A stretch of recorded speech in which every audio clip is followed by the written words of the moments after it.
TFC spiritual ప్రేక్షకులకు స్వాగతం. ఈ వారం రాశిఫలాలు పరిశీలిద్దాం. ఓం వసుదేవసుతం దేవం కంసచాణూరమర్దనం దేవకీ పరమానందం కృష్ణం వందే జగద్గురుం. జగద్గురువైనటువంటి శ్రీకృష్ణ పరమాత్మకి జగదేక వీరుడైనటువంటి అర్జునుల వారి యొక్క పాదపద్మాలకు నమస్కారం చేస్తూ మనం ఈ 12 రాశుల వారికి కూడా వారఫలాలు ఎలా ఉన్నాయో చూద్దాం.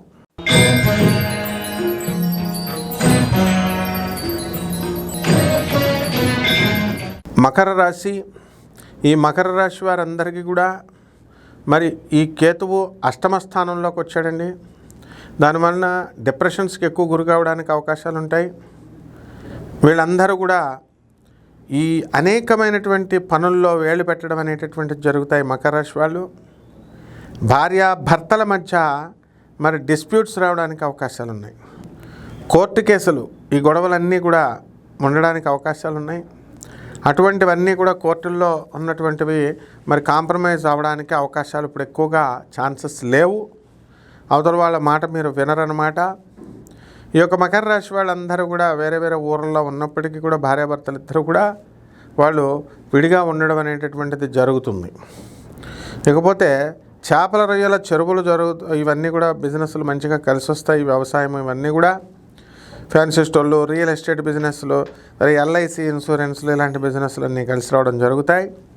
అయితే ఈ యొక్క శనిగ్రహము అనేటటువంటిది చాలా అద్భుతంగా ఉంది. దీనివల్ల మీ సోదరుల డెవలప్మెంట్ అనేటటువంటివి జరుగుతాయి. మీ మీ సోదరులకు అందరికీ కూడా సహాయం చేస్తున్నారనేటటువంటి ఉద్దేశంతో మరి మీ భార్య కానీ మీ అత్తగారు వాళ్ళు కానీ వైపు వాళ్ళు కానీ కొంచెం అలగడం అనేటటువంటిది జరుగుతుంది. కొంచెం అసూయ చెందడానికి అవకాశాలు ఉంటాయి.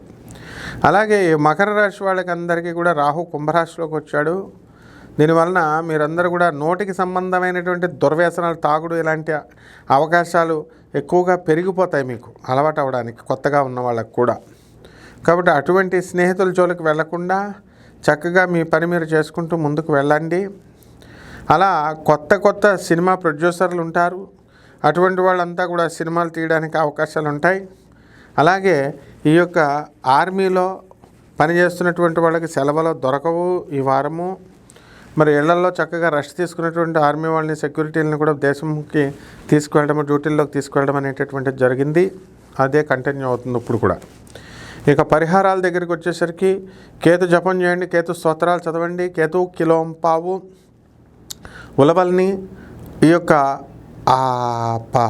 మల్టీ కలర్డ్ వస్త్రాలని పేద బ్రాహ్మణులకి శనివారం నాడు ఉదయం 7 గంటలకి దానం చేసుకోండి. అలాగే దశమహావిద్యల్లో ఒకటైనటువంటి ధూమావతి అమ్మవారి యొక్క హోమాన్ని మీ ఇళ్లల్లో జరిపించుకోవడం ద్వారా మీకు అద్భుతమైనటువంటి ఫలితాలు మీకు లభిస్తాయి. అలాగే గరిక గడ్డితో మీరు తీసుకొని ఆ గరిక గడ్డిని మీరు పూజలు చేసుకోవడం ద్వారా ఓం గం గణేశాయ నమః అంటూ పూజ చేసుకోవడం ద్వారా అద్భుతమైనటువంటి ఫలితాలు మీకు లభిస్తాయి. శుభమస్తు.